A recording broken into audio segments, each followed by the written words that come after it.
Kaiser Sosé, bonsoir frère.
Bonsoir à tout le monde, j'espère que ça va très bien.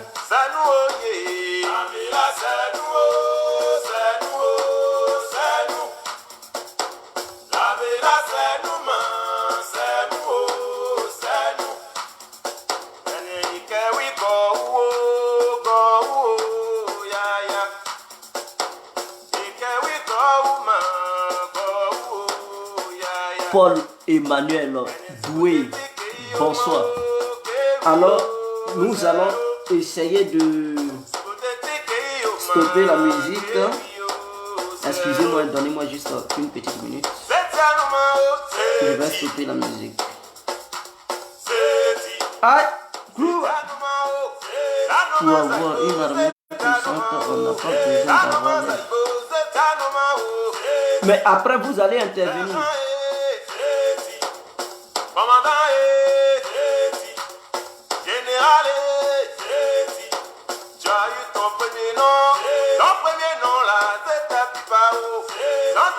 Vous allez intervenir après pour expliquer pourquoi. Bon, nous allons... Voilà. Pendant... Nous allons essayer de mettre un peu les mercenaires. J'aime beaucoup ce son. C'est un son que j'adore trop. Les mercenaires. Accordez-moi une minute, chers parents.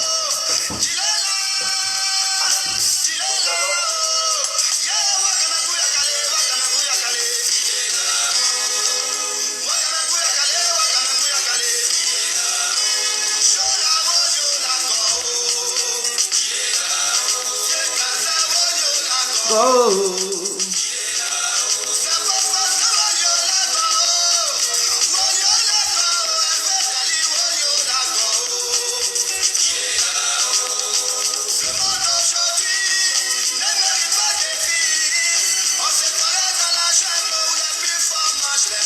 J'ai mis ça, les plus forts mangent les plus faibles. Écoutez bien. La violence partout dans le monde, n'oublions pas ça. Les plus forts mangent les plus faibles. J'ai mis ça pour que les gens sachent la vérité.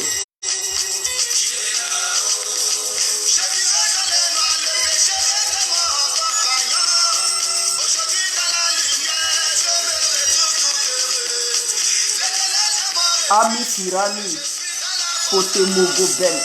Ah, ton nom là, Ami Potemogo, il faut changer ça. Il faut changer ce nom là. Il faut mettre un autre nom.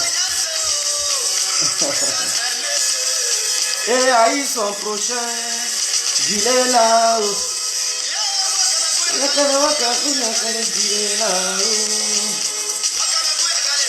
Bon, nous allons écouter la musique. Bonsoir, bonsoir à tous et à toutes pour tous ceux qui ne me connaissent pas. Je suis l'incontournable guerrier complet tout terrain, l'homme dont on parle, l'homme qui n'a pas froid aux yeux, l'homme qui ne mâche pas ses mots. Vous pouvez aussi m'appeler devant la ville, l'homme n'est rien, gouverneur italien, docteur Mondon. Appelez-moi Boum Boum. Oh, laisse-moi mourir 5 heures ou Camari 2 eaux ou plein droit. Alors nous voilà à nouveau devant cette caméra pour parler de la politique mondiale. Aujourd'hui, on va parler de la politique du monde et particulièrement aussi de la sécurité des Ivoiriens parce que c'est très important. Nous avons besoin d'une vie normale en Côte d'Ivoire, mais sans aucune sécurité, il n'y aura aucune vie normale parce qu'il y aura toujours des petits voyous qui vont s'aimer des troubles, il y aura des rébellions, il y aura des coups d'État et tout ça. Donc pour empêcher ça, pour empêcher les voyous d'agresser les gens n'importe où, n'importe comment, pour empêcher les rebelles d'attaquer notre État, parce qu'un rebelle, il n'attaque pas un État lorsqu'il sait que, militairement parlant, il ne peut pas prendre le dessus, il n'ose pas attaquer cet État. Peut-être il va aller se faire exploser, il va aller faire le djihad, mais prend les armes pour dire il va rentrer militairement pour déstabiliser le pays, il ne peut pas. Voilà, quand un État est puissant, lui-même qui vient, qui veut déstabiliser cet État, il réfléchit 1000 fois et il sait que en s'attaquant à cet État, lui-même, c'est-à-dire il livre même sa vie. Il sait qu'il va mourir, il ne va même pas obtenir, atteindre son objectif et il va mourir en cours de route. Donc on ne s'apprend pas aux États puissants. Peut-être on peut faire le djihad et tout ça, mais pour dire militairement déstabiliser ça, non, c'est très difficile de voir un État puissant être déstabilisé. Vous comprenez? Donc, pour le bien-être des Ivoiriens, pour bâtir une Côte d'Ivoire nouvelle, il faut une force militaire très très puissante. C'est très clair.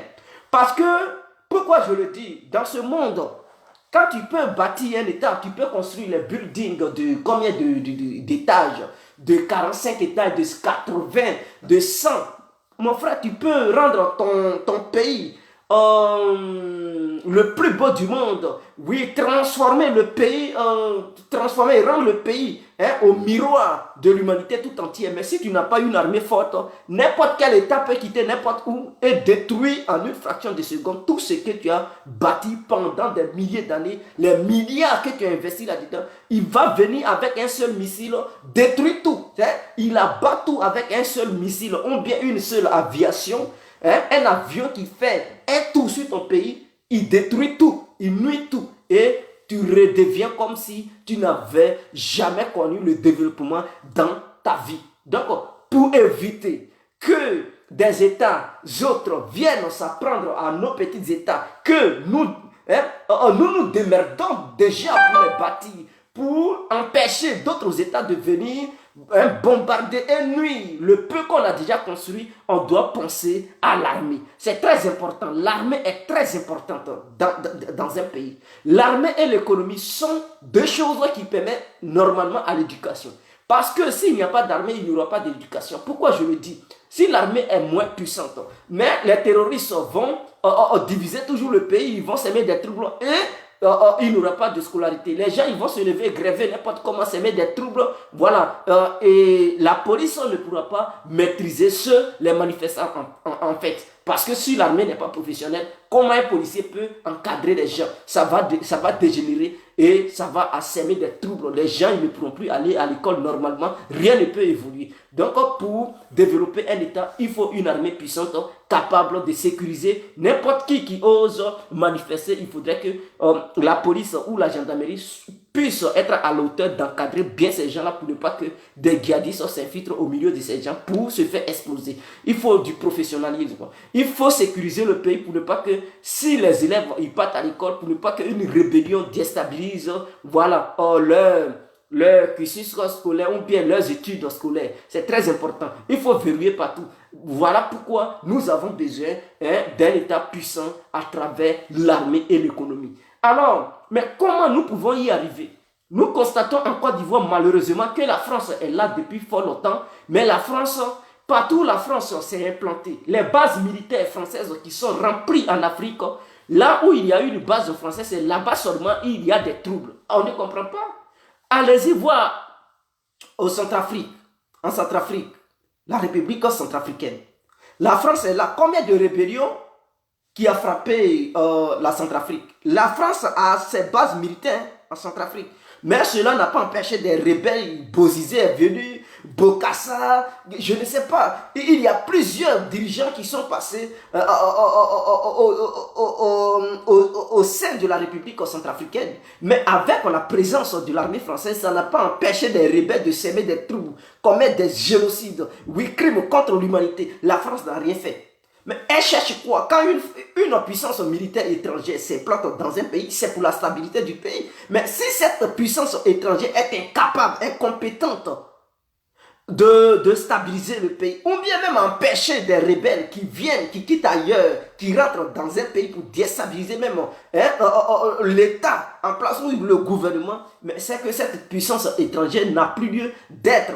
Voilà, on doit dissoudre cette puissance étrangère pour lui demander de partir. Mais nous savons qu'en tant qu'Africains, on ne peut pas demander ces gens-là de partir. Sinon, c'est nous-mêmes, ils vont encore tuer. Ils vont nous tuer pour ajouter là-dessus. Ils sont comme ça. Hein? Ils ne valent rien, ils ne nous aident pas. Mais quand tu as dit, mais, tu es là-haut.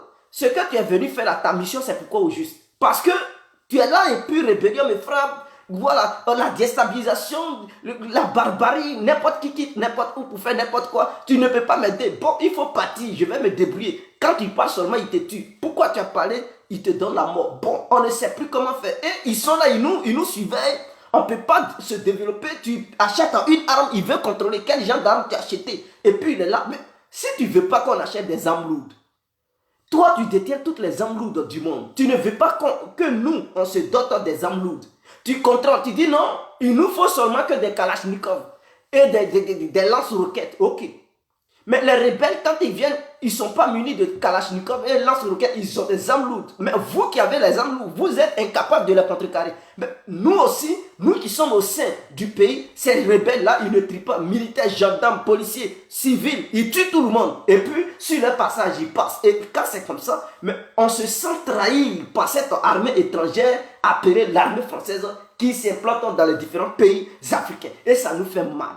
Alors nous réfléchissons. C'est ça le cas de la Côte d'Ivoire. L'armée française était là. Cela n'a pas empêché la rébellion de frapper au cœur même de la Côte d'Ivoire. Ils ne nous ont pas aidés sur le plan, sur le renseignement.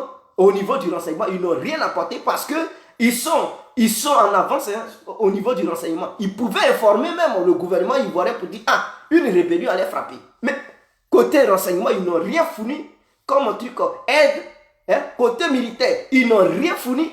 C'est-à-dire, ils étaient là au 43 bien Bima, ils n'ont rien foutu. Les rebelles sont venus, ils ont semé la pagaille à Bigan, ils ont tué des hautes personnalités, ils se sont retournés sans que la France ne bouge. Mais attendez, si l'armée française est là et qu'elle ne peut pas protéger le peuple ivoirien, les citoyens ivoiriens depuis le nord, ils ont tué des nordistes, ces rebelles, je vous le dis, ils ont assassiné des nordistes, des civils du nord, au centre, ils ont assassiné. Jusqu'à Bigan, ils ont assassiné. Avec l'ouest, ils ont assassiné. La France n'a pas pu faire quelque chose.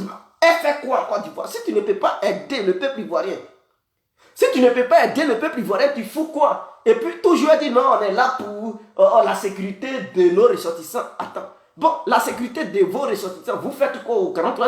Allez-y, gardez devant les bâtiments de vos ressortissants. Comme ça, on va savoir que vous êtes là réellement. Devenez des vigiles devant leurs bâtiments. Comme ça, on va savoir que ils sont là, mais ils n'ont pas un camp militaire, ils ont des calaches.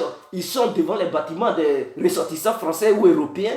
Donc, ils surveillent, ils montent la garde. Mais vous dormez au 43e bâtiment. Vos ressortissants, ils sont à Angré, ils sont à résidentiel, Makori résidentiel, ils sont à Cocody. Mais si quelqu'un veut les tuer là, il va les trouver là-bas. D'ici, vous allez quitter au 43e bâtiment pour aller les secourir. Mais il y a longtemps, ils sont déjà morts. Donc, vous n'êtes pas là réellement pour la sécurité de vos concitoyens. Vous êtes là pour nous espionner. Vous êtes là pour contrôler les armes que les pays africains achètent. Vous êtes là pour empêcher les pays africains d'évoluer. Voilà. Donc, en regardant ça, on sait que ça crée un problème au sein de nos États africains.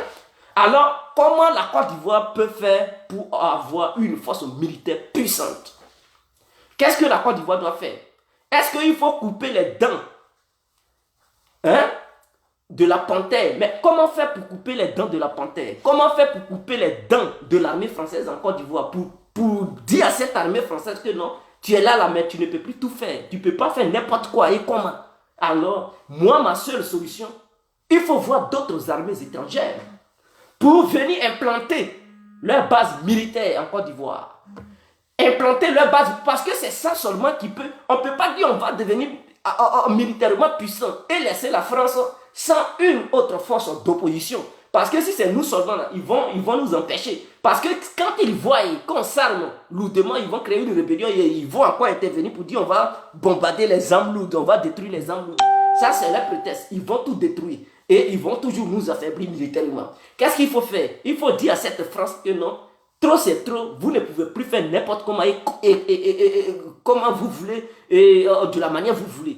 Il faut apporter une puissance étrangère pour créer une base militaire et ça sera la base du contrat. Ce n'est pas, cette puissance ne vient pas en Côte d'Ivoire éternellement, mais cette puissance va venir en Côte d'Ivoire dans le but d'aider les Ivoiriens à s'entraîner militairement pour connaître la technique du combat, voilà, obtenir la maîtrise des armes de haute technologie. Mais la France ne nous apprend pas ça. Les nouvelles armes, les nouvelles technologies qui sont arrivées, la France n'apprend pas ça aux soldats ivoiriens.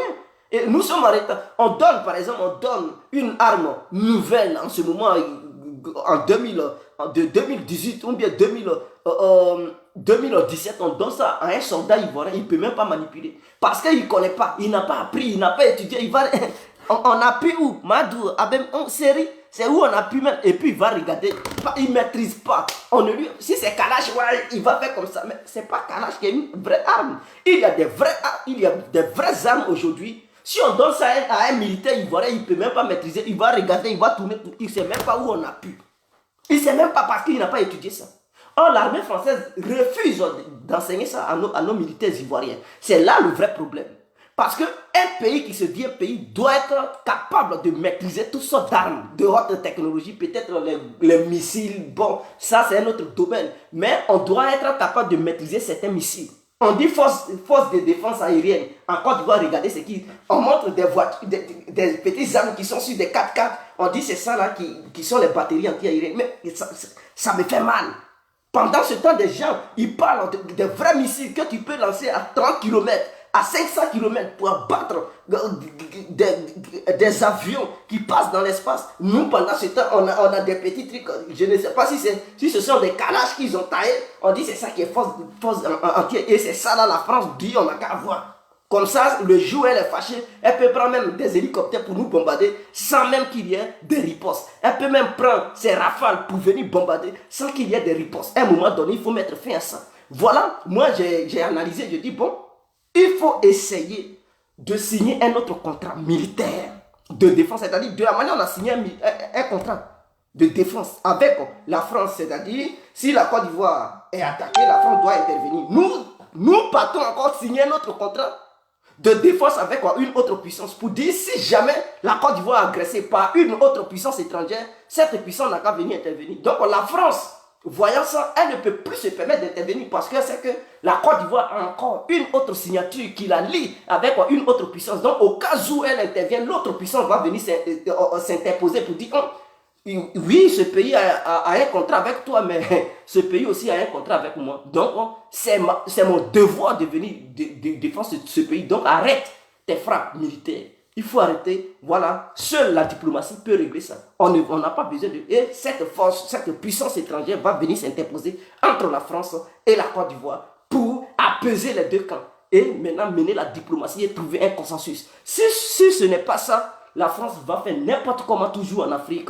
Elle ne pourra jamais apporter la stabilité. Allez-y au Mali.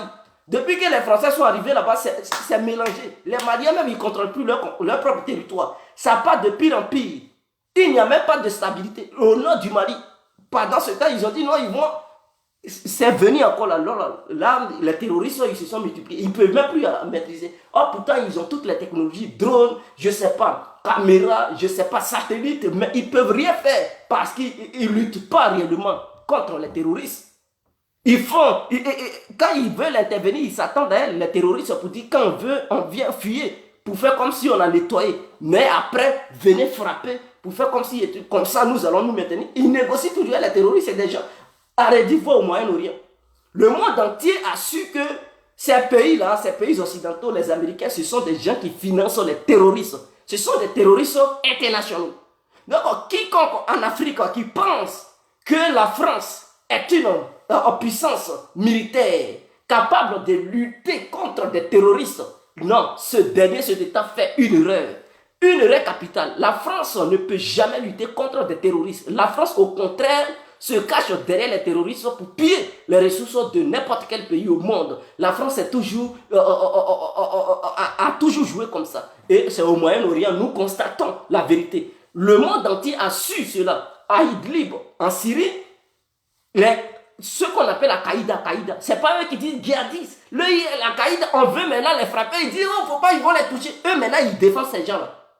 Et de surcroît, on voit des gens là, ils ont des armes de guerre nouvelles, françaises, américaines, anglaises, allemandes, israéliennes. Ils ont tous ces armes là. Attendez, vous luttez contre un groupe terroriste, et vous prenez encore ces armes qui viennent à peine de sortir, vous leur donnez. Mais attendez, est-ce qu'ils sont sérieux? Ils ne sont pas sérieux. Et les pays qui veulent lutter contre ces groupes, non, si vous touchez ces groupes, nous allons faire une coalition pour intervenir. On va bon, ils montent, ils font des montages, non. L'autre utilise des gaz sarin, du gaz sarin pour bombarder sa propre population. Oh, c'est du mensonge. Ce sont ces groupes terroristes eux-mêmes qui font du montage parce qu'ils savent qu'en faisant ces montages, les pays européens et l'Amérique vont intervenir pour les aider. Donc ça y est, en leur faveur, ils font des coups, ils font des montages et eux-mêmes, ils explosent ces gaz comme ça. Quand ils vont filmer, ils vont dire, oh, le gouvernement a utilisé un gaz sarin comme ça. Les pays occidentaux vont venir frapper le gouvernement et eux, ils bénéficient parce qu'ils ne pourront jamais être touchés par les pays occidentaux. Voilà le montage qu'ils font. Donc en Afrique, si nous pensons que ceux-là, ils sont là-bas, G7 Sahel, qui font là-bas là, non, ils ne sont pas là-bas pour aider les pays africains. Ils sont là-bas encore pour propager le terrorisme en Afrique, partout pour déstabiliser tous les pays africains parce qu'ils ne veulent pas que ces pays africains évoluent. Ils veulent contrôler parce qu'ils constatent que certains pays africains essaient de les échapper, de leur échapper plutôt. Il faut faire comment? Il faut rester là-bas, créer des bases militaires comme ça sur place. Ils vont financer ces terroristes partout en Afrique. Voilà beaucoup d'Arabes. Ils ont attrapé certains militaires français qui partaient leur livrer des armes. Ah oui, au Nigeria. Ils les ont attrapés. Ils partaient livrer des armes à beaucoup d'Arabes. Pendant ce temps, ils disent qu'ils luttent contre des terroristes. Mais beaucoup d'Arabes qui prennent en otage 200 lycéennes pour aller, et souvent même qui se font exploser, tuer des civils. Comment est-ce que des soldats français plutôt, osent aller même financer beaucoup d'Arabes en armes?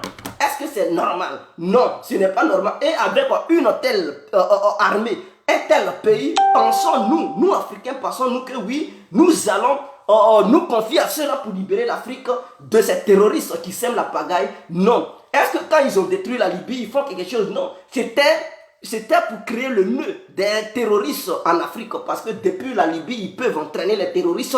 Ils peuvent leur livrer des armes. Parce que la Libye n'est pas contrôlée. C'est là-bas le fief des terroristes. Et à travers la Libye, ces terroristes peuvent traverser paisiblement le désert, le Sahara. Personne ne peut les arrêter. Or, au Niger, ils ont des bases militaires. Voilà. Au Niger et aussi au Tchad, ils ont des bases militaires. Au Mali, ils ont des bases militaires. Donc, toutes ces régions, c'est eux qui contrôlent. Ils peuvent les prendre par avion parce qu'ils ont des cargos qui peuvent atterrir même dans le désert. Ils ont des hélicoptères qui peuvent porter des bagages et tout ça. Donc, si le Mali est rempli de terroristes, la Côte d'Ivoire est menacée directement. N'oublions pas que les terroristes qui sont au Mali, ils peuvent pénétrer la Côte d'Ivoire. La preuve en est que l'attentat de Bassam, ça c'est un signal qu'ils nous ont envoyé pour dire, nous en Côte d'Ivoire, la France ne peut pas nous aider. Ils étaient là-bas, l'attentat a frappé là-bas. Est-ce qu'ils nous ont donné des informations? Non, ils n'ont rien donné. Les terroristes ont frappé, ils sont sortis de la Côte d'Ivoire sans qu'ils ne soient appréhendés. Peut-être c'est au Mali, le gouvernement malien les a arrêtés. Vous comprenez? Donc voilà le vrai problème. La France ne peut rien apporter. Moi je pense que ceux qui luttent réellement contre les terroristes, ce sont les Russes. Eux ils ne jouent pas les terroristes. Ils les matent. Ils ne jouent pas. Parce qu'eux ils ont connu déjà les terroristes. La France là ne connaît pas terroristes. France sait lutter contre le terrorisme. Où? Depuis quand même?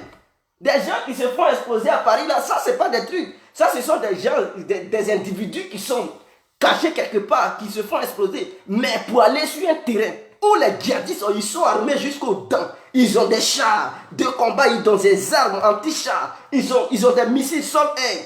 Et on dit, France va lutter là-bas, la France recule toujours. Elle ne peut pas aller là-bas. Mais les Russes, eux, ils s'en vont.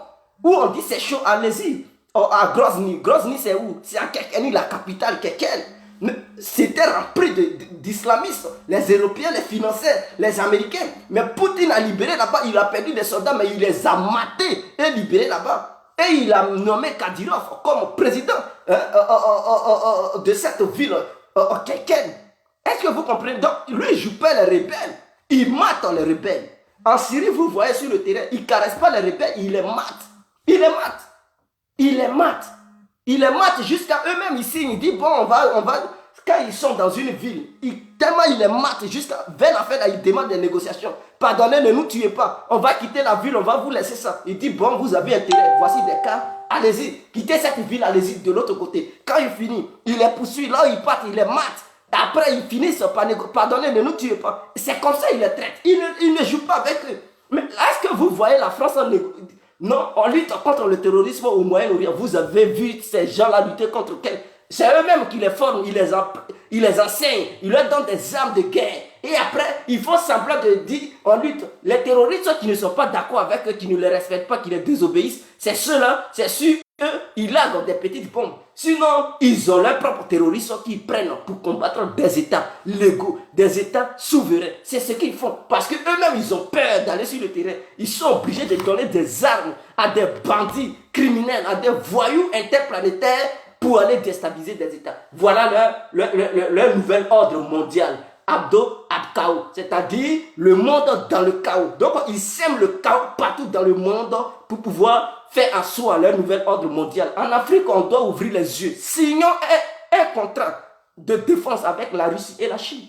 Voici les deux pays aujourd'hui qui peuvent s'opposer contre les impérialistes. Signons des contrats pour barrer, pour étouffer la France de mener des actions militaires sauvagement et financer des criminels. On peut avoir le renseignement avec les Russes. Sur le renseignement, coopérer avec les Russes pour empêcher toutes sortes de coups d'État en Afrique, en Côte d'Ivoire. Si on a des agents de renseignement russes qui sont en Côte d'Ivoire pour donner des informations au cas où la France préparerait quelque chose, parce que là où la France est là, à Paboué, là, ils préparent n'importe quel coup, ils font n'importe comment. Donc il faut le contre-espionnage, c'est-à-dire eux ils sont là nous espionner. Il faut un autre pays puissant, qui est aussi puissant là-dedans pour espionner les Français. Quand ils vont se voir emmerder encore, vous allez les voir, ils vont plier bagage, ils vont dire on est fâchés. Ils vont partir, on dit allez-y, on s'en fout de vous. Et s'ils sont là-bas, ils ne pourront plus rien faire. Ils seront là comme un petit décor. Et là, on va signer des accords. On va se faire armer à leurs yeux. Ils ne pourront pas intervenir militairement pour nous déstabiliser. Donc, j'ouvre l'antenne, je vous écoute. Allô? Voilà, je voulais intervenir chap. Oui, frère, nous vous écoutons. Voilà, merci beaucoup pour tout ce que tu as dit. La question, c'est de savoir est-ce que la Côte d'Ivoire peut avoir une armée, c'est ça? Oui. Bon, j'ai bien entendu ton introduction, j'ai bien entendu ton développement. Mais ce que j'ai à te dire, c'est quoi? C'est qu'au jour d'aujourd'hui, le problème, c'est pas les armes. Parce que j'ai entendu bien ce que tu as dit. Oui. J'ai entendu bien ton introduction. Si je me permets de t'appeler, c'est parce que c'est mon domaine même. Voilà. Ok. C'est parce que c'est mon domaine. On ne se connaît pas, mais c'est ce que je t'ai dit. Oui. C'est mon domaine. Le problème de la Côte d'Ivoire, ce n'est pas les armes. Mais c'est de savoir d'abord pourquoi on est militaire. Oui. Pourquoi on est policier. Pourquoi on est gendarme. Parce qu'au jour d'aujourd'hui, en Côte d'Ivoire, nul n'a l'amour du métier qu'on appelle l'armée. Nul n'a l'amour de ce qu'on appelle la police. Oui. Aujourd'hui, en Côte d'Ivoire, on est gendarme à cause d'un individu, parce qu'on aime cet individu, dont on veut le protéger, ou parce qu'on veut figurer, du treillis qu'on a. Oui. Mais la carence même, c'est-à-dire que ce qu'on appelle le métier de militaire, les gens ne l'ont pas. Ça, je préfère te dire en même temps. Oui. Parce que moi, j'ai beaucoup observé. Les gens ne l'ont pas. C'est pas que la Côte d'Ivoire, dans presque tous les pays d'Afrique. Oui. Maintenant, en ce qui concerne l'armement, je suis d'accord avec toi, on a un gros souci au niveau de l'armement. Parce qu'au jour d'aujourd'hui, les armes que nous achetons aujourd'hui sont plutôt les armes russes. Ok. Mais en même temps aussi, les armes français coûtent très cher, mon frère.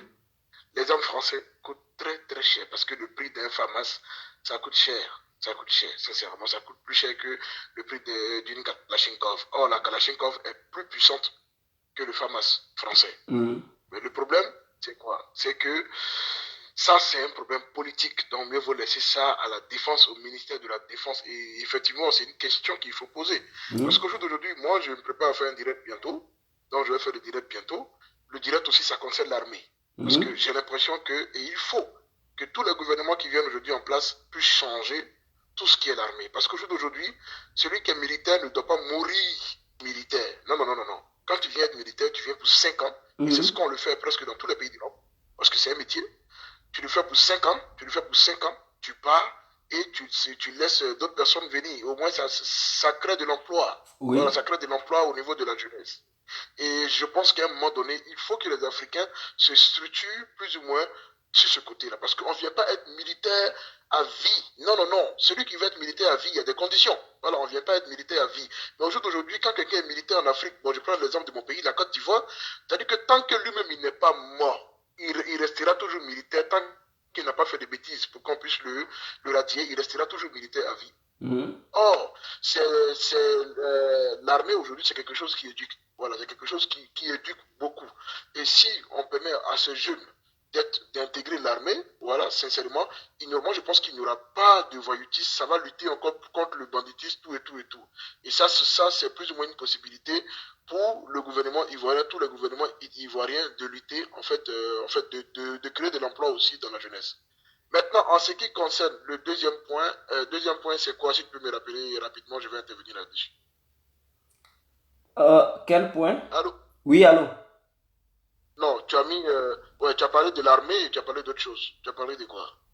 Non, j'ai dit, est-ce qu'il faut signer un contrat de défense avec une autre puissance pour contrecarrer les agissements de la France dans notre pays, pour dire à la France qu'elle n'est plus seule, et que désormais il y a une autre puissance d'interposition, donc elle ne peut plus faire n'importe comment dans notre pays, et que la Côte d'Ivoire a aussi le droit d'avoir une armée puissante. Et donc la Côte d'Ivoire n'est pas condamnée à acheter seulement des armes françaises et ces armes être sous le contrôle de la France, non. Et que nous avons aussi cette liberté de commercialiser avec qui on veut en fait. Ouais. Ok, je suis d'accord avec toi. Mais en même temps aussi, il faut savoir une chose. La Côte d'Ivoire n'est pas interdite d'acheter des armes avec d'autres pays. La Côte d'Ivoire, si tu remarques bien, les armes que la Côte d'Ivoire a, ce sont des armes riches. Voilà, si tu remarques très bien.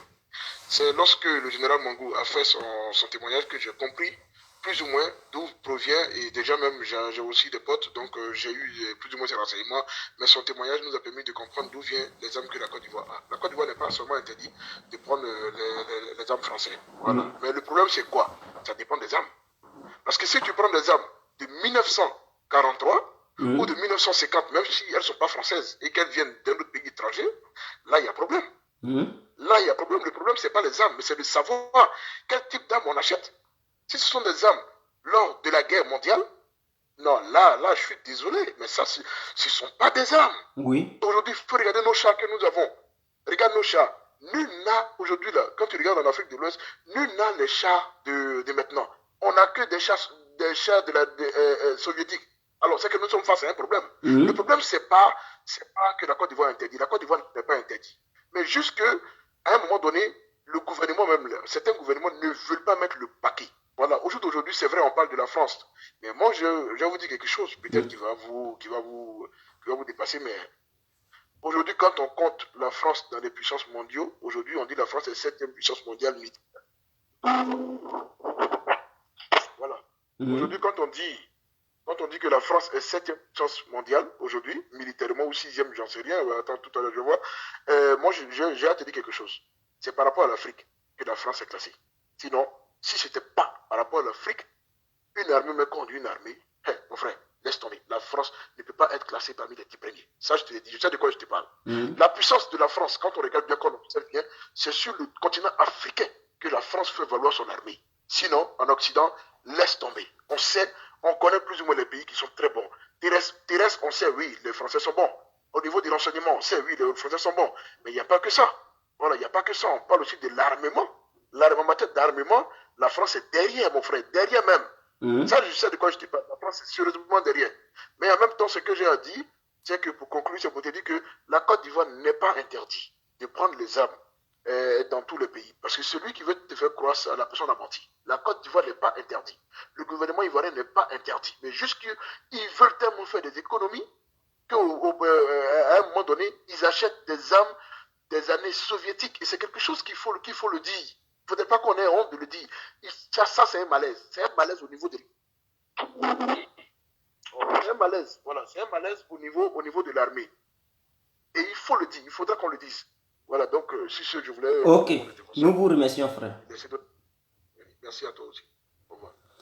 Alors, l'antenne est ouverte. Est-ce que la Côte d'Ivoire peut-elle signer un autre contrat avec une autre puissance pour empêcher la France de nous contrôler, d'empêcher la France de monter des coups d'État, des rébellions en Côte d'Ivoire, voilà, financer des groupes rebelles pour déstabiliser notre petit État comme la Côte d'Ivoire? Est-ce qu'on peut aussi se désengager un peu de la France pour acheter des vraies armes venant d'ailleurs? Est-ce qu'il faut rester avec toujours les vieilles Kalachnikov? Est-ce qu'il faut rester avec les vieux chars de 1900 pour ne pas dire 1945 à 50 à 60?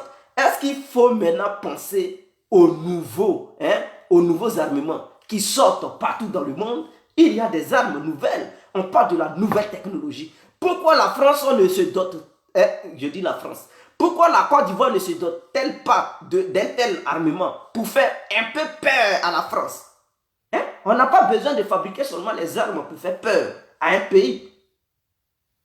On n'a pas besoin de fabriquer les armes pour faire... La Syrie qui était là, la France elle-même, elle seule, elle n'a pas eu le culot d'aller attaquer la Syrie parce qu'elle a eu peur d'aller attaquer la Syrie parce qu'elle se dit elle allait perdre des avions. Elle n'a pas eu le courage parce que l'Amérique a refusé, elle ne pouvait pas. Emmanuel... comment il s'appelle, le président qui a quitté, et puis Macron est venu là. Allô? Oui, bonsoir mon frère Didier. Oui, bonsoir frère. Comment allez-vous? Ah, je vais bien. Je salue tous les spectateurs. Oui. Voilà. Comme j'ai toujours l'habitude de te dire, tout le monde te suit ici à Abidjan. Oui. Les gens partagent tes vidéos. Oui. Pour mon frère qui vient de parler, il a tout dit. Et toi aussi, tu as tout dit. Dans ton intervention avant lui, son intervention. Vous savez, un moment, Soro Diop abandonne son poste en Côte d'Ivoire. Il va en Russie pour aller se taper les alliés avec Poutine. Est-ce que vous comprenez? Pour envisager sa possibilité d'être président en Côte d'Ivoire, de vouloir bien donner les biens à Poutine, parce qu'il sait que Ouattara est bien positionné côté de la France, il ne peut rien faire là-bas. Je vous donne une information très, très fiable.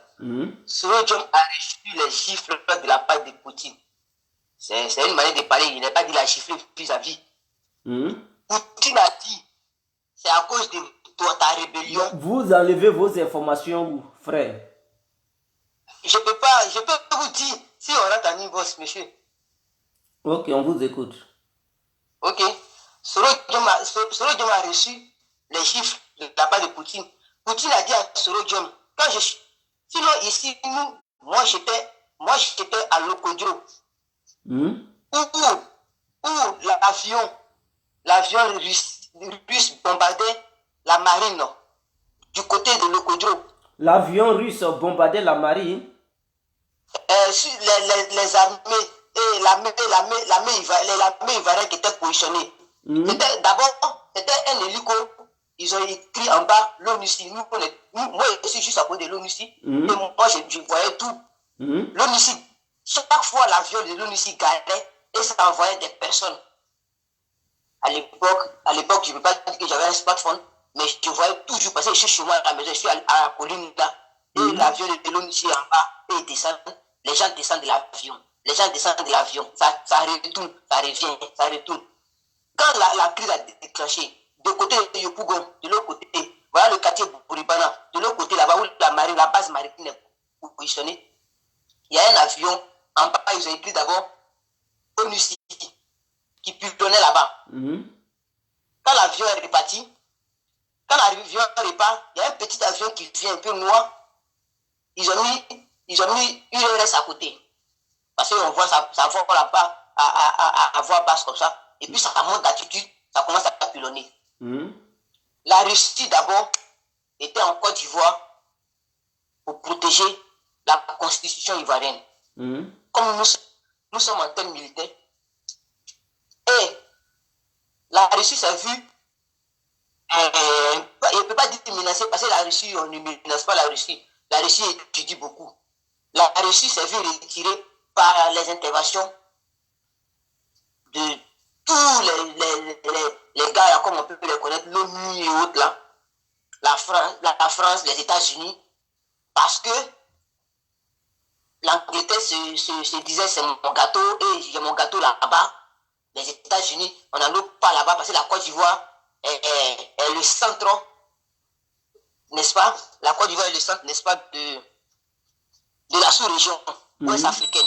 Et là, vous avez vu que le Boko Haram a été créé, comment on appelle, au Nigeria. Tout dernièrement, ça ne vaut pas 2 semaines, les Américains ont posé une base au Nigeria. C'était par la Côte d'Ivoire, tout cela devait se faire. Donc, les Américains ont dit tout simplement à la Russie que la Côte d'Ivoire est une base stratégique pour nous. Donc, il faut enlever ta main, laisse le Laurent Gbagbo. Est-ce que vous comprenez? Voilà comment la Russie a essayé. C'est vrai ce que tu as dit. La Russie ne s'amuse pas, elle est rebelle. Mais la Russie a vu que la Côte d'Ivoire, c'est une petite nation. C'est une petite nation. Mais en même temps, à côté de nous, ont déjà les mains dans la mauvaise manière de gérer les propres affaires. Ça veut dire le Burkina, les autres nations. Donc la Russie a vu que si elle doit aider la Côte d'Ivoire, que la Côte d'Ivoire à côté n'est pas aidée, c'est pas aussi bien. La Russie s'est vue retirer. Ok, on vous remercie, frère. Ok. Bon, j'aimerais souligner les choses. Nous ne sommes pas là pour dire qui allait faire quoi. On parle de la vision future de la Côte d'Ivoire. Est-ce que on ne peut pas avoir notre propre armée puissante? Mais pour l'avoir, qu'est-ce qu'il faut faire? Quelle stratégie il faut utiliser pour ne pas que l'armée française qui est en Côte d'Ivoire nous empêche d'obtenir cette armée puissante qui va un peu faire peur à la France avant de réfléchir, avant d'intervenir pour pouvoir permettre à la France de réfléchir 1000 fois pour dire si on soulève un hélicoptère, il sera bombardé. Un avion qui va essayer de survoler le ciel ivoirien sera bombardé. Comme ça, ils vont comprendre. Pour avoir une telle armée qui va un peu faire trembler d'autres nations. Allô? Allô? Oui? Oui, bonjour, monsieur Didier. Oui, bonsoir, monsieur. Plutôt. Oui, écoutez, j'ai écouté effectivement votre introduction, mais ce que je me presse de dire, c'est que aucun pays européen n'a des amis en Afrique. Ils n'ont que des intérêts. Que ce soit des Russes, que ce soit des Français, que ce soit n'importe quel pays européen, et que ce soit même les Chinois. C'est blanc bonnet blanc. Ils ne vont que signer des contrats que quand ils ont des intérêts. Mais ils n'ont pas d'intérêt, ils n'en ont rien à foutre. Excusez-moi de l'expression, mais c'est le cas. C'est pour vous dire que si Poutine ne trouve pas son intérêt en Côte d'Ivoire, vous allez le solliciter, il ne va jamais signer un contrat. La Chine, c'est pareil. Vous avez vu le cas de Gbagbo. Qu'est-ce qu'on a dit? Gbagbo compte sur la Chine, compte sur la Russie. Mais la passe Gbagbo est finie. Qu'est-ce qui est en train de signer les contrats ou bien qu'est-ce qui est en train d'être fréquentable? C'est la Russie qui fréquente Alassane. C'est les Chinois qui fréquentent Alassane. Ici, des contrats. Ils n'ont que des intérêts. Ils n'ont pas d'amis. Donc, quand vous pensez qu'en amenant effectivement une autre force autre que la France pour pouvoir soutenir encore les Ivoiriens, sinon l'Afrique, cela pouvait balancer. Je dis, oui, c'est vrai, c'est votre analyse. Mais moi, je dis qu'à partir du moment on est blanc, on ne sort pas de l'auberge, on est toujours dans le mania, on ne sortira pas. Et ça n'avancera à rien. Et ces gens-là s'entendent entre eux. À partir du moment où ils auront des intérêts communs, nous serons le dindon de la farce. Ils s'en foutent. Ils peuvent avoir des intérêts qui leur permettent de faire des compromis et nous serons le dindon de la farce. Ce n'est pas notre intérêt qui les intéresse, c'est leur intérêt à eux. C'est à nous maintenant de prendre conscience et de nous prendre en main. Mais nous, les Africains, nous ne pouvons pas nous prendre en main. J'aimerais vous demander, est-ce que le monde dans lequel nous vivons aujourd'hui, vous ne constatez pas qu'il y a deux blocs qui s'affrontent en ce moment? Est-ce que vous ne constatez pas cela? Est-ce que les Africains ne peuvent pas appeler?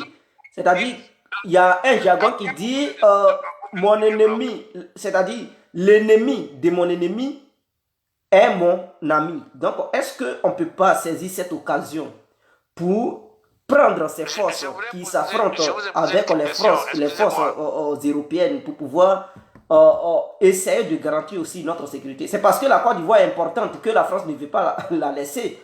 Si elle n'était pas importante et qu'il n'y avait pas de... Quand vous avez dit qu'il y a deux blocs qui s'affrontent, c'est quel bloc? Mais vous savez, en face, il y a le bloc des BRICS qui commence à voir le jour. Et vous ne voyez pas les sanctions dans ce monde. Les sanctions, tout le monde, ça prend à tout le monde et tout ça. C'est confus et touffu. Moi, vous n'avez pas entendu mon introduction. Je vous ai fait comprendre que les Européens, quel que soit l'endroit, que ce soit Europe de l'Est, Europe du Nord, Europe du Sud ou Europe de machin, Europe, c'est Europe. Que ce soit les Américains, ils n'agissent que par leur propre intérêt. C'est d'abord leur intérêt qui les intéresse. Ce n'est pas les Africains. Non, ce n'est pas la même philosophie. Non, là, est-ce que... Parce que c'est pas parce que l'Europe mène une telle politique en Afrique et qu'on a vécu cette politique pendant des siècles et des décennies qu'on va dire tous les pays mènent la même politique. Oui, bien vrai, d'autres pays. Chaque pays cherche son intérêt, ou bien ses intérêts. Si vous m'avez laissé entendre, je viens. Pourquoi je dis cela. Je viens. Mais il y a des pays au moins qui ne s'ingèrent pas dans la politique intérieure des autres États. Mais nous connaissons la politique. Vous savez, les intérêts, c'est quoi? Quand je vous parle des intérêts, c'est l'après-guerre. Parce que quand vous savez, les armes qu'on donne, ça détruit tout un pays. Regardez la Syrie, comment elle est détruite.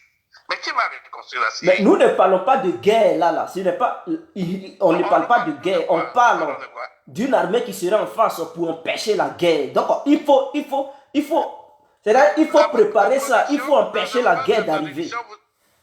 Dans votre introduction, vous avez parlé de la guerre. Vous avez parlé de comment on appelle, de la protection, effectivement, de certains pays qui se sentent menacés.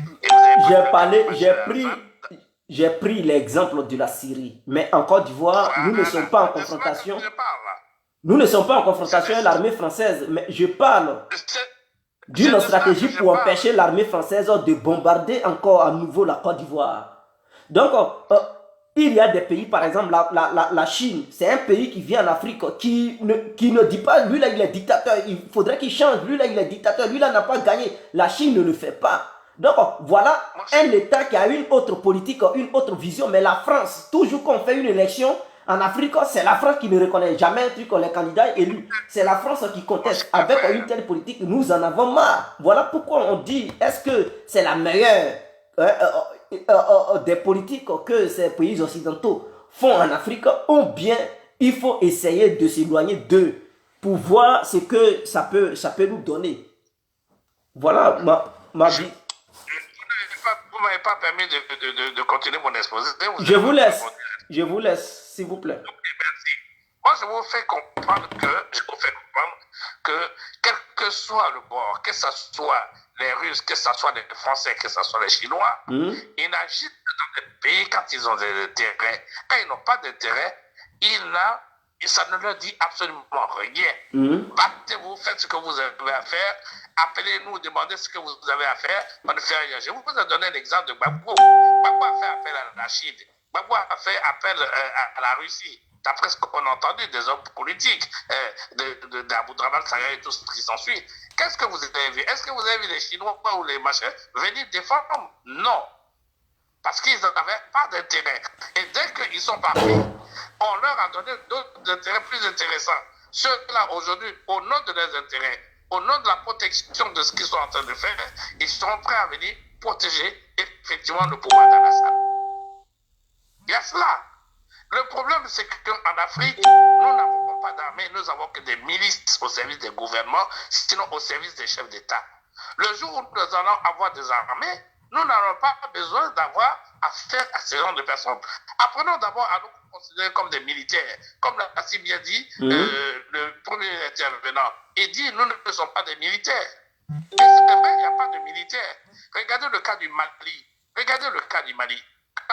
Quand le Mali a été attaqué par les djihadistes, on a demandé aux Africains de se réunir afin d'aller sauver le Mali. Ils ont mis 6 mois de réunion en réunion, de pays en pays. Pendant ce temps, c'est la France qui était en train de combattre. Aucun Africain n'était capable d'aller se mettre sur le terrain pendant 6 mois pour aller défendre le Mali. Jour pour jour, ils étaient en réunion au Nigeria, en réunion en Côte d'Ivoire, en réunion je ne sais où, mais pendant 6 mois, les généraux ne faisaient que faire le tour des réunions. Et pendant ce temps, c'était l'armée française qui était sur le terrain avec quelques Maliens. Vous vous rendez compte? On n'a pas d'armée et on n'est pas capable de pouvoir faire une armée. On n'est pas capable de... Mais quand c'est faire des milices pour pouvoir massacrer son propre peuple, alors là, on sait comment utiliser les armes. Et tous les pays africains sont comme ça. Quand c'est pour mater son propre peuple, oui. Mais dire que nous allons faire une armée pour défendre notre nation, notre continent, on ne peut pas. Et on veut faire appel aux Européens. Mais les Européens ne viennent que vers nous que quand ils ont des intérêts. S'ils n'ont pas d'intérêt, ils n'en ont rien à foutre. Ils n'en ont rien à foutre de l'Afrique. Ils n'en ont rien à foutre de l'Afrique. Ils ne viennent que par là. Et ce sont des gens, si la France vient et que la Russie, vous amenez la Russie, la France et la Russie sont capables de s'entendre pour dire partageons nos intérêts parce que nous avons plus à gagner. Et vous allez voir, nous serons le dedans de la face. Actuellement, en Syrie, la guerre qui se vit là-bas, il n'y a que ceux-là, il n'y a que les Européens qui sont en train de massacrer. Mais demain, qui va construire la Syrie? C'est les mêmes bonhommes qui ont massacré la Syrie là, qui vont reconstruire la Syrie. Voilà leur intérêt. Ils vont amener tous leurs investisseurs, ils vont amener tous leurs entrepreneurs. Et ce sont eux qui vont reconstruire. Parce qu'il y a du pétrole, il y a de l'argent, il y a tout ça. Et ils vont aller prendre la manne. Pourtant, ce sont eux qui ont détruit. Ils détruisent et ils reviennent derrière pour pouvoir récupérer l'argent de ce peuple qu'ils ont détruit. Ils s'en foutent des hommes. Ils s'en foutent de ceux qui meurent. Ils s'en foutent de ce qu'ils détruisent. Eux, c'est leurs intérêts. Parce que c'est toujours l'après-guerre qui regarde. L'après-guerre, qui sera le premier? Regardez le cas de l'Irak. Quand ils ont bombardé l'Irak, les Américains ont bombardé l'Irak, les Français, tout ça sont partis. Ils ont tous couru pour aller reconstruire l'Irak. Ils se sont mis en rang pour qu'on puisse les choisir, les entreprises françaises, pour reconstruire l'Irak. Vous voyez, c'est ça l'intérêt de la guerre. Ils s'en foutent. Il est temps que nous, les Africains, nous prenions conscience et que nous disons qu'il faille que nous prenions notre destin en main et que nous puissions effectivement nous défendre nous-mêmes et que nous cessons d'être des milices des présidents, des milices des gouvernements et nous soyons des armées contre notre propre peuple. Parce que les armées africaines sont des armées contre le peuple, son propre peuple et non contre les autres. Parce que même on donnera des armes à des militaires ivoiriens, on va dire d'aller se battre contre le Ghana, ils ne seront même pas capables. Mais quand c'est pour se battre contre des Ivoiriens, là, ils savent comment tuer les Ivoiriens, comment frapper les Ivoiriens. Même les Libériens, ils ne pourront même pas. Parce que comme vous l'avez dit, on ne sait même pas manipuler les armes. On ne sait même pas manipuler les armes. Et la dernière fois, j'ai eu à parler des armes biélorusses, en disant qu'on avait des ordres de Staline datant depuis la Deuxième Guerre mondiale qui étaient interdites. Vous avez vu? Le monsieur qui s'y connaît bien dans les armes, parce qu'il fait partie du corps, a confirmé comme quoi nous avons des armes qui datent depuis la guerre de Mathusalem. Avec ça, là, comment voulez-vous que nous puissions avoir une armée solide? On est obligé d'appeler tous les autres.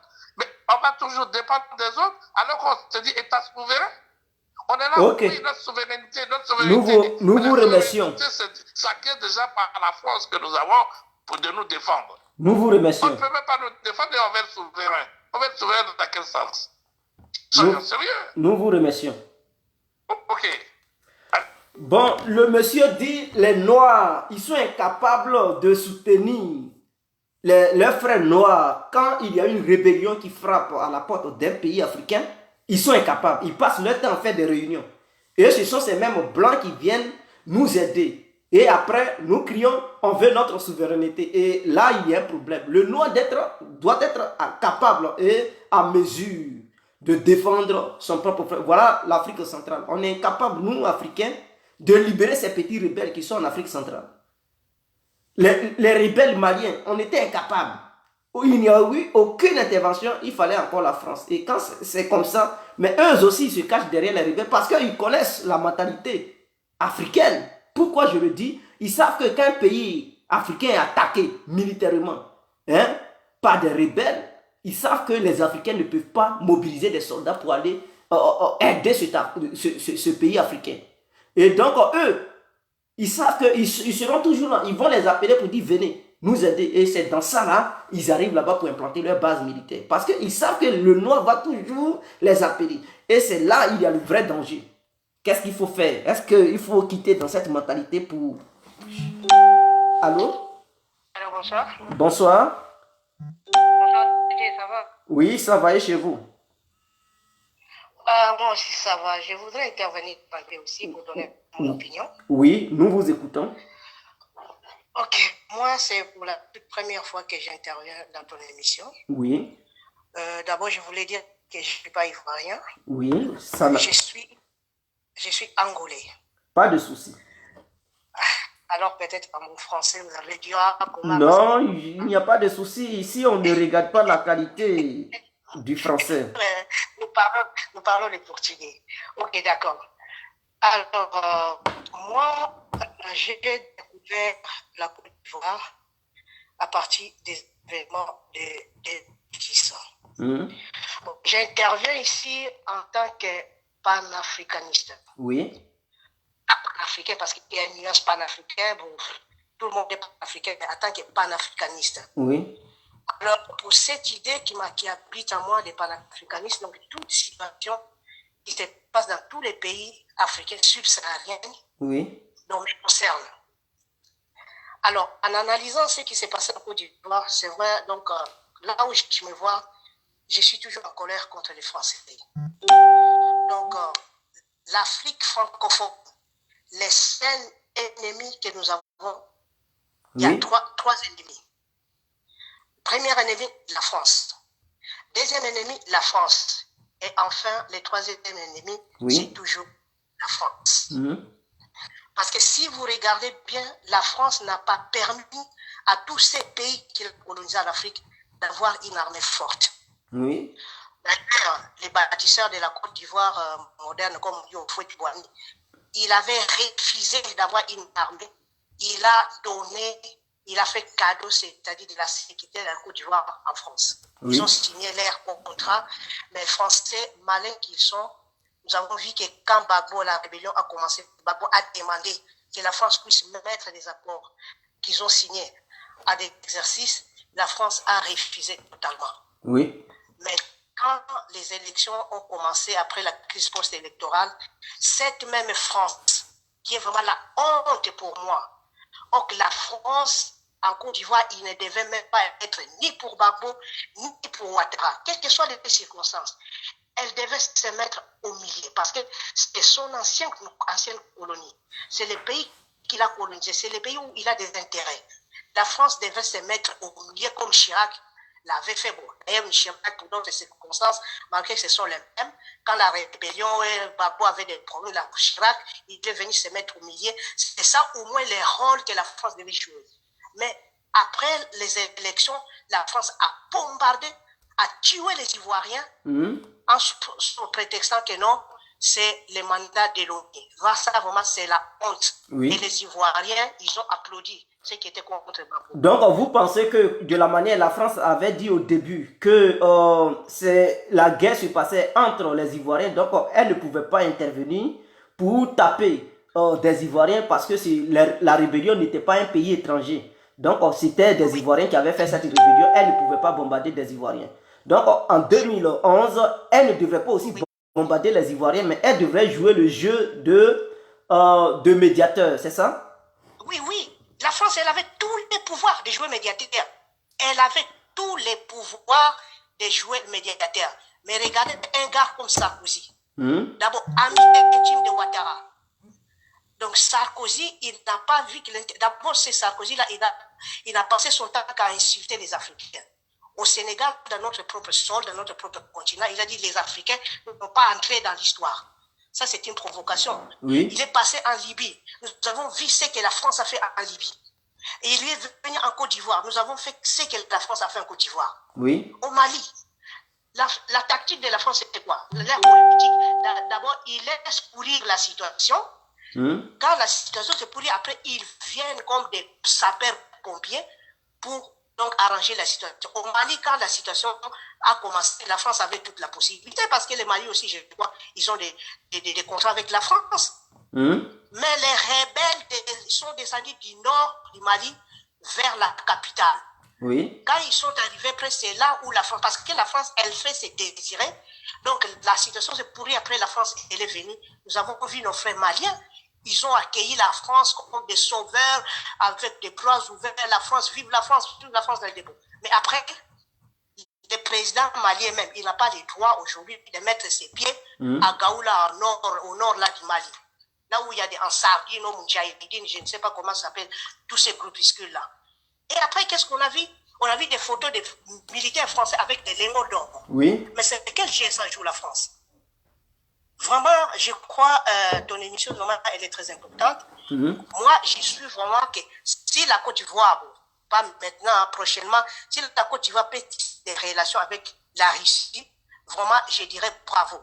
Quel que soit un monsieur qui a intervenu, que oui, tous ces gens-là, ils viennent pour leurs intérêts. Mais c'est normal. Qui peut aller investir dans un pays ou aller signer des contrats sans avoir intérêt? On le fait par intérêt. Oui. Mais si la Côte d'Ivoire aussi signe des contrats avec la Russie ou la Chine, c'est par intérêt pour l'intérêt aussi de la Côte d'Ivoire. Oui. Mais au moins, la Russie ne brutalise pas des États ou bien des gouvernements comme font la France.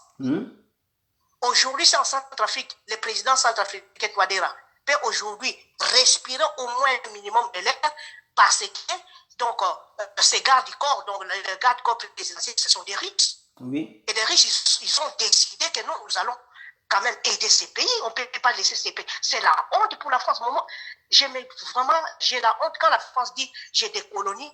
Mais un pays comme Centrafrique, depuis l'indépendance jusqu'à aujourd'hui, au XXIe siècle, tu connais l'état je crois, de la Centrafrique. Il n'y a même pas de victimes, rien.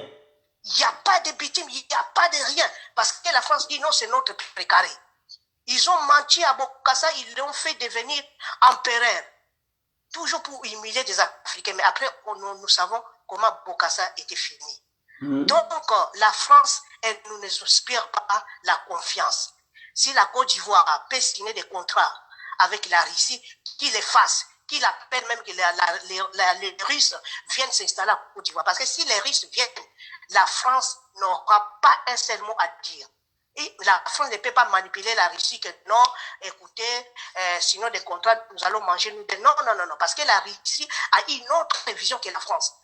Parce que tous ces États-là de l'Afrique francophone, aucun État n'est sûr, aucun État n'est sécurisé, aucun État n'avance. Est-ce qu'on va rester toujours comme ça là et que nous puissions confier notre protection à la France? Mais non. Moi, je souhaite qu'on puisse avoir aussi notre contrôle, notre relation avec notre pays, malgré que ça va choquer la France, parce que la France n'aime pas ce genre de choses. Même quand tu as dit que Soro est parti en Russie, c'est là, ou Ouattara, je ne sais pas quoi, avec les risques. Attention, j'ai dit attention à M. Ouattara, attention, la France n'aime pas ce genre de choses. Vous savez, M. Ado, comment vous êtes venu au pouvoir? La France, donc, il s'est mis vraiment là-dedans pour que la Côte d'Ivoire soit toujours sous son contrôle. Et maintenant, vous allez caresser les risques. Donc, les Français n'aiment pas ça. Après, demain, quand vous allez voir encore une autre rébellion, dernièrement, vous avez fait aussi une émission qui sont, paraît-il, quand il y a eu des coupures d'électricité, par exemple, les hommes ou les armes sont entrés, je ne sais pas quoi, quelque chose comme ça que j'avais suivi. il n'y a pas de fumée sans feu, comme on dit. Moi, je dis au président Ouattara, allez Mono, ce n'est pas le moment. Comme vous savez, comment vous êtes venu au pouvoir en Côte d'Ivoire, c'est grâce à la France et qu'il faut vraiment, peut-être après lui, quelqu'un d'autre qui peut prendre cette initiative ou bien cette décision, donc de rompre avec la France et d'essayer de contrats avec l'Ici. Inviter vraiment les risques qu'un militaire vienne en Côte d'Ivoire. C'est comme ça qu'on aura la paix en Côte d'Ivoire. Sans quoi, les Français sont capables de nous faire sortir encore une rébellion venue de nulle part, parce que toutes les actions là où ils passent, regarde au Tchad, je ne me rappelle plus de quelle année, où les humanitaires français, ils ont pris des enfants, des gens, ils voulaient les amener en France pour aller les vendre, je ne sais pas comment, là c'est le Owe ou là c'est le Zoé, quelque chose comme ça. Idriss Déby est en colère. Il a dit, mais comment vous pouvez faire des choses pareilles? Amener les enfants pour aller les vendre, je ne sais pas comment. Idriss Déby, il a dit, ces gens-là, ces Français-là, allaient être jugés au Tchad. Qu'est-ce que Sarkozy a dit? Sarkozy a dit, attention, mais Idriss Déby, ils vont être jugés au Tchad. 3 jours après ou 4 jours après, une rébellion sortie de nulle part s'est trouvée à 2 pas du palais présidentiel au Tchad. Oui. Idriss Déby, il était obligé de dire, ok, venez récupérer vos gens. C'est Sarkozy lui-même qui était venu au Tchad pour récupérer ces gens-là. Mais jusqu'à quand nous allons tolérer cette manière de faire de la France? Jusqu'à quand? Même si aujourd'hui, il y a des gens qui disent, oui, France, nos relations avec la France sont des relations séculaires. On s'en fout. C'est un pays qui ne laisse pas les Africains avancer. C'est un pays qui ne fait pas nous voir progresser. Il faut que des dictateurs, des rébellions, des je ne sais pas quoi. Les Mali, là, ça me fait de la peine vraiment. Un pays que nous aimons tous, un pays qui était calme. Aujourd'hui, ils sont là, ni paix. On pensait qu'ils allaient apporter la paix et l'unité du pays. Non. Les Mali est divisé. Là, non, il y a les militaires français avec le Moudjahidine, le Moudjaou, je ne sais pas, tous ces groupes de rebelles-là. Et la situation du Mali est là, comme ça, stagnée. Et il y a le problème de G16, GOG Sahel ou G5 Sahel. Il y a même un ministre, non. Okay. Donc, merci frère. Pour l'instant, je m'arrête là. Ouais. Donc, notre ennemi numéro 1, c'est la France. Il n'y a pas d'autre. Ok, nous vous remercions. Merci. À tout à l'heure, peut-être. Alors, nous sommes à l'écoute. Accord de défense, je comprends parce que la dame a dit quelque chose qui est très important. Elle a souligné un fait. Et... Allô? Allô? Oui, bonsoir. Bonsoir, M. Guégué. Oui. J'aimerais apporter mon point de vue sur le sujet du jour. Non? Oui, nous vous écoutons.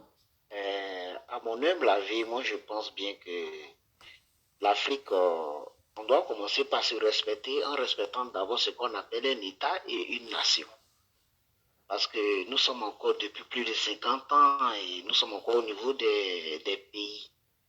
Oui. Parce qu'une nation, on doit avoir une histoire commune, un amour commun, un objectif commun.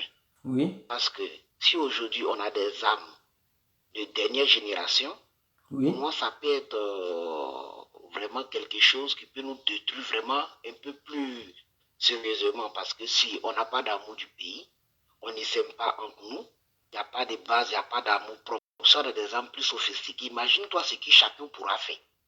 Parce que si moi je suis du Nord ou je suis du Sud, je supporte un tel ou toi tu supportes un tel, le jour j'arrive à détourner ces armements-là contre notre population, imagine-toi le drame. Donc, tant que nous-mêmes, on se comportera comme des enfants, on ne va pas traiter comme des enfants. Parce qu'une fois, moi, au travail, je viens en Europe, une fois au travail, j'ai eu des discussions avec des collègues et j'accusais toujours l'Occident, en parenthèse, tous les Blancs. Il m'a répondu.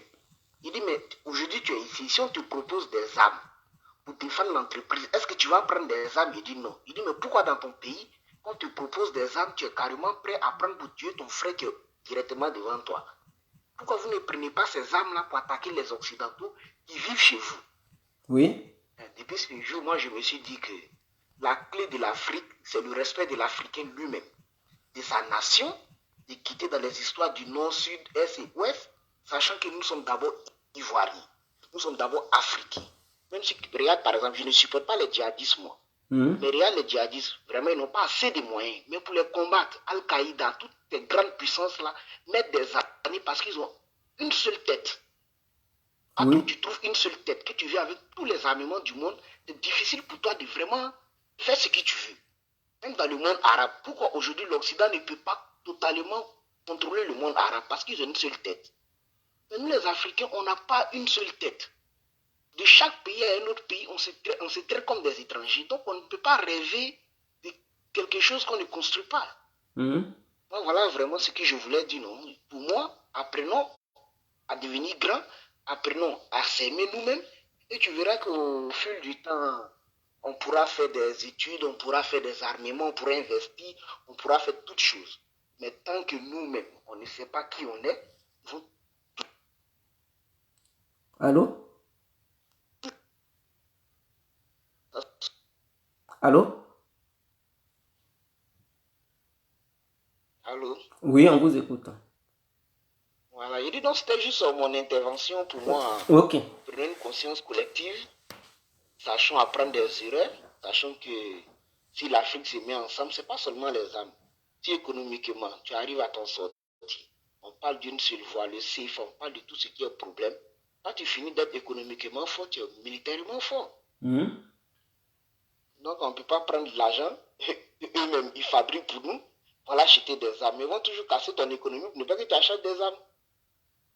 Ok, on vous remercie. C'est simple, non? Ok, bonne soirée.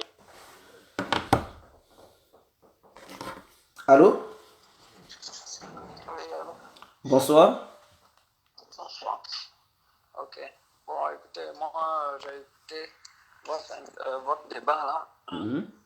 Je vais vous dire une chose simple. Hein. Moi, je ne serai pas long. Je vais dire qu'il faut que vous compreniez que aujourd'hui, l'Afrique ne peut se développer que par elle-même. Et elle doit commencer simplement par le bas, tout doucement. La puissance militaire est bonne, mais vous avez vu ce qui est arrivé à Kadhafi. Après tous les millions investis dans l'armement, les mêmes personnes qui lui ont vendu les armements sont venues tout détruire et puis le tuer lui-même. Vous comprenez? Ça a été de justesse que la Syrie a échappé au même processus. C'est vrai que la Russie aujourd'hui propose un certain nombre de facilités dans l'achat des armes, mais je peux vous dire que l'armement militaire n'est pas forcément la priorité pour les pays africains. Et comme il y a un des prédécesseurs qui a dit, la solidarité africaine n'existe pas. Donc, de façon militaire, peu importe l'armée que tu auras, ça ne te servira pas à grand-chose parce que quand vous prenez le Tchad qui est très armé, qui a une très bonne armée, mais le Tchad est obligé de collaborer avec la puissance coloniale pour pouvoir être le Tchad qu'elle est aujourd'hui.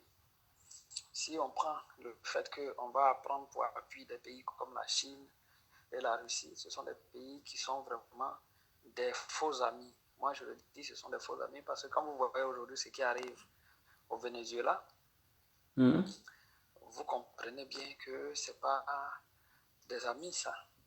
Aujourd'hui, quand vous voyez Équateur aussi, ces pays-là ont tous des problèmes. Alors que ils sont des pays qui se sont tournés vers le bloc de l'Est. Donc, normalement, la Chine et la Russie devaient les soutenir de façon directe.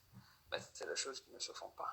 Les localités qui sont directement soutenues par ces pays-là, c'est la Corée du Nord qui est soutenue directement par la Chine. Et puis, vous verrez que en Ukraine, où la Russie est intervenue de façon vigoureuse parce que protégeant aussi elle-même ses propres frontières. Mais quand vous êtes sur un autre continent, la réalité est tout à fait différente. Et ces pays-là, peut-être pour faire du business, vont vous vendre des armes et des choses, mais dès que le colon, va commencer à vous serrer, ces pays-là ne vont jamais s'engager de façon militaire. C'est ce qui a trompé les gens du FPI, croyant que l'armée russe allait descendre pour combattre contre l'armée française. C'est pas possible. Il y a trop de grands intérêts. La Russie commande des porte-avions avec la France. La France commande des services avec la Russie, notamment l'Europe tout entière commande le gaz russe et machin, tout ça. Donc, quand tu compares les intérêts sur le plan monétaire, entre les pays, l'ex-colonie et ces pays-là, il n'y a pas match, comme on le dit. Et donc, nous, notre intérêt en tant qu'Africains serait d'abord de nous baser sur le développement interne. Oui. Ça veut dire commencer comme des pays, je vais dire, comment on appelle, le Taïwan, des pays comme ça, qui se sont tournés sur eux-mêmes et qui ont fait un développement interne, qui ont fait qu'aujourd'hui, ils ont un niveau de vie assez acceptable de la population. À partir de ce moment-là, on pourra maintenant aspirer à d'autres choses, mais n'est pas nos priorités. C'est la pauvreté qui fait que les jeunes gens s'engagent dans les rébellions, comme quelqu'un l'a dit, et qui font quelque chose. Regardez des pays pauvres comme la Côte d'Ivoire. Une Kalachnikov coûte 1,2 million. Vous voulez former une armée puissante. D'abord, ça fait combien de millions pour acheter les Kalachnikov? Et puis après, il faut acheter les munitions qui sont doublement et triplement plus chères. Les entraînements, à quel coût vous allez le faire? Parce qu'il faut que les gens le fassent à balles réelles, sinon ça devient comme l'armée du Mali, où on a vu des vidéos où l'armée malienne était en train de faire des bruits avec la bouche, comme quand les enfants jouent à la guerre. Vous comprenez? Quelle instruction on prend en ce moment-là? Les gens ont besoin d'utiliser des armes et des munitions réelles. Et en investissant dans cela, c'est le social qu'on va défavoriser, c'est la santé et l'éducation qu'on va défavoriser. Alors que plus de population éduquée, plus on trouvera des méthodes, parce que beaucoup d'intellectuels, parce que beaucoup d'ingénieurs, parce que beaucoup de sachants, on trouvera des méthodes pour sortir de l'ornière. C'est vrai qu'il y a la base française en Côte d'Ivoire, mais il y a une base américaine quelque part, je ne sais pas, au Ghana ou bien environ. Vous comprenez? Oui. Les gens, ils se déplacent de façon géostratégique. Mais principalement, l'Afrique n'est pas un continent qui menace le bloc de l'Est ou bien qui menace l'autre bloc, parce que l'Afrique, on ne fait pas frontière avec la Russie. En quoi cela peut inquiéter la Russie si la présence française se renforce en Côte d'Ivoire? L'OTAN ne s'intéresse même pas à s'installer sur le continent. Vous comprenez?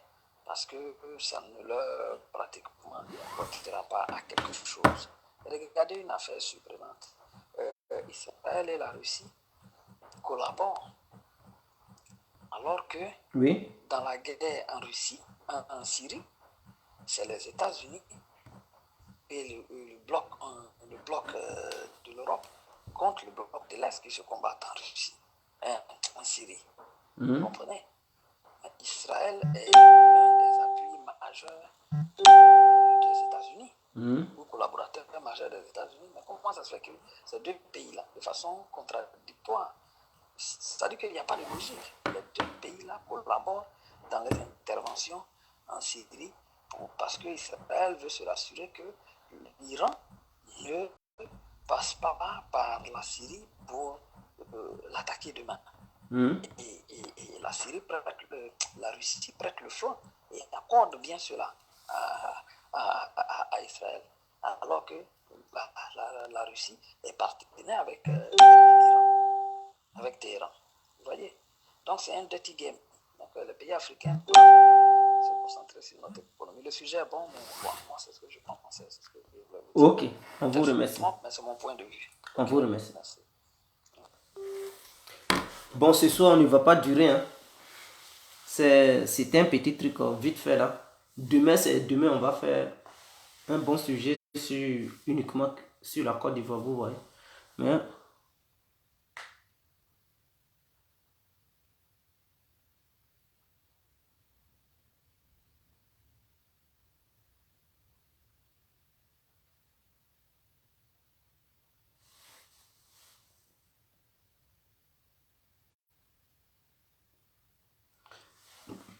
non, l'os de Benga Fofana.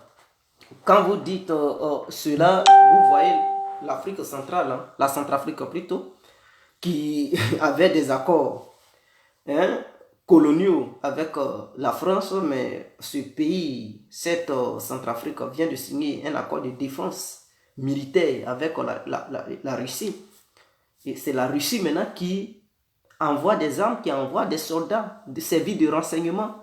Et c'est la Russie même qui sécurise même les hautes personnalités de la Centrafrique. Donc vous comprenez déjà que la France a crié, mais la Russie a dit à la France, non, le président a signé, je respecte les accords. Donc voilà, ils ont même invité le président Touadéra en Russie pour parler de ça. Ils ont encore signé, même le Burkina.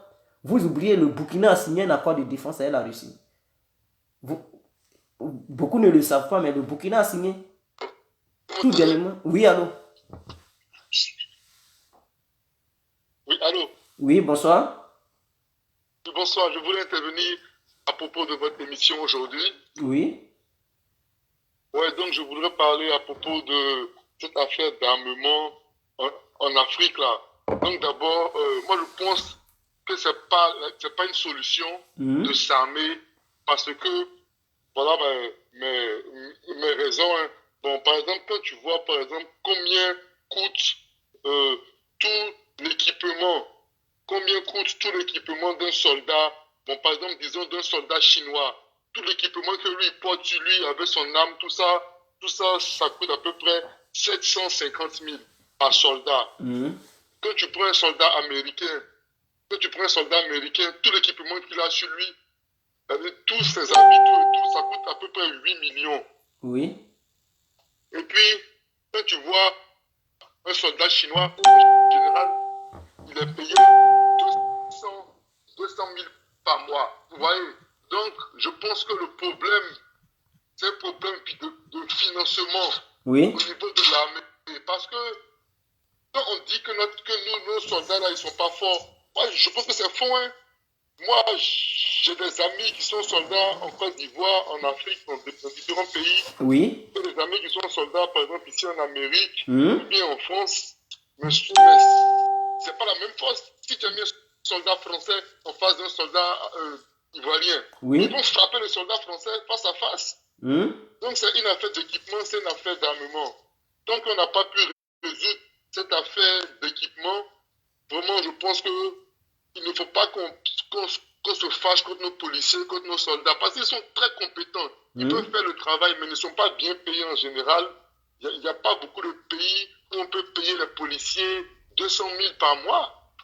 Bon, en Côte d'Ivoire, même les gendarmes, là, eux-mêmes, quand l'argent vient, c'est pas 200 000, c'est 50 000. Oui. Vous voyez, donc avec cet argent-là, tu es obligé d'être corrompu. Donc, c'est ça le problème, même le mal de nos armées. Bon, maintenant, les pays comme la France, à ce moment de me voler, leur solution, c'est qu'ils ont déjà des contrats. Par exemple, avec l'Amérique, eux, ils ont signé avec l'Amérique que la Côte d'Ivoire, c'est pour eux. Donc, les Américains, eux, qui ont la meilleure armée même, qui peuvent nous aider plus, ne vont jamais venir nous aider. Parce que sans qu'ils passent par la France, les Chinois savent que la Côte d'Ivoire, ça appartient à la France. L'Afrique francophone, ça appartient à l'Empire colonial français. Bon, c'est vrai que ça a été aboli, mais ça existe toujours. Hein. Non, c'est nous qui pensons. Écoutez, j'aimerais vous rappeler, c'est nous qui pensons ainsi. Je vais vous rappeler sur deux faits. Le Burkina Faso a signé un accord militaire avec la Russie, tout dernièrement, cette année 2018. La Centrafrique a signé un accord militaire avec la France. Est-ce que ces deux pays ne sont pas des pays coloniaux français? Oui, bien sûr. Alors, mais pourquoi, si ces pays ont signé ces accords, si ces pays ont signé ces accords, pourquoi la Côte d'Ivoire ne peut pas le faire? Est-ce que le Cameroun n'a pas un accord militaire avec la France? Le Cameroun a signé un accord militaire avec Israël. Donc, cela veut dire que si tu sois un pays francophone africain, tu peux signer un accord de défense avec n'importe quel pays. C'est une question de volonté. Mais si nous refusons, mais on va toujours rester là. Non, nous sommes des pays coloniaux de la France, on ne peut rien faire. Non, ça c'est une chanson, ce disque est déjà rayé. Passons à un autre niveau, c'est tout. Ok. Moi, par exemple, je vais vous donner un exemple une autre façon de se battre qui est plus pratique et puis qui marche. On vous écoute. Quand par exemple tu vois, ça c'est juste un exemple global, hein. Oui. Donc, par exemple, tu vois un anglophone, par exemple. Disons, tu vois un Ghanéen, par exemple. Si un Européen ou bien un Blanc a manqué de respect à un Ghanéen ou bien à un Libérien, mais il va crier sur le Blanc ou bien sur l'Européen. Mais nous, les francophones, si un Blanc te manque de respect, bon, en général, tu vas t'éclipser, tu vois, non, tu as un peu honte. Tu as ce sentiment-là. Est-ce que vous voyez? Donc, moi, je pense que la seule façon que nous on a, parce que les Blancs, ce qu'ils n'aiment pas, c'est de voir les gens crier. Ils n'aiment pas quand les Africains font du bruit, ils n'aiment pas ça. Quand les femmes noires même commencent à crier, même s'ils n'aiment pas ça même. Donc il faut qu'on fasse plus de bruit, plus de cris, il faut qu'on siffle le sifflet, qu'on fasse chaque fois qu'il y a un truc de mal, il faut qu'on crie, qu'on parle dessus, surtout sur la France. Il faut qu'on les mette sur le microscope, que tout le monde puisse voir leurs actions. Et là, ce sera la meilleure façon de se battre contre eux. Là, quand ils savent qu'on les regarde, tout ce qu'ils font, toutes les décisions qu'ils prennent en Afrique, quand ils vont au Mali, tout ce qu'ils font, qu'on parle toujours de ça, que ça soit dans les discours. Voilà, par exemple, aujourd'hui, il y a élection au Cameroun. Les Français parlent de démocratie, mais ils ne supportent toujours pas le Biya. Un gars qui est là, ça fait combien d'années? 35 ans, il est au pouvoir, même si on dit, quand même. Vous voyez?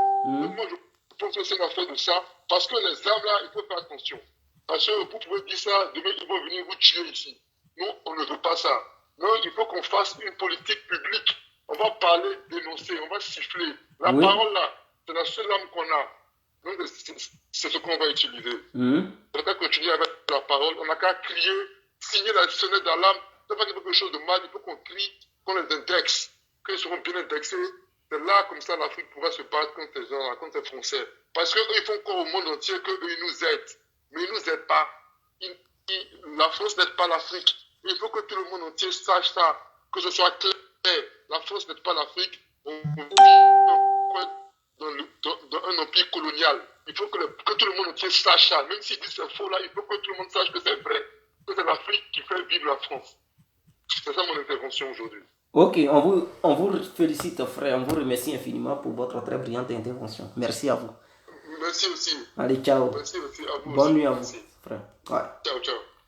Alors, on va prendre un dernier intervenant ou une dernière et on coupe le direct. Donc, parce que ce n'est pas pour durer ce soir, c'était juste pour faire un petit direct. Donc, nous en avons... Nous allons avoir un bon temps. Ok. Donc, je vous remercie infiniment. Ce dernier, il appelle et je coupe. Allô? Allô? Oui, bonsoir. Allô? Allô? Allô? Bon. Oui, allô? J'ai l'impression qu'il n'est pas connecté. Allô? Oui, allô, monsieur Guédé. Oui, bonsoir.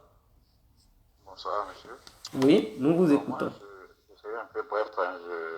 Je serai un peu bref dans mon... Bon, pour introduire déjà, je veux dire, je suis heureux aujourd'hui que tout le monde mette la France sur la place publique.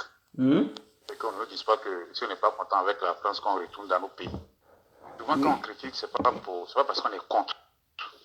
Mais souvent, il y a des injustices qu'on dénonce. Voilà. On parle comme tu l'as dit là, le monsieur a dit, les Russes et les Chinois, ils viennent, c'est vrai, d'autres ont dit oui, on ne peut pas s'installer sans intérêt. C'est vrai, ils vont venir, c'est par intérêt que les gens viennent.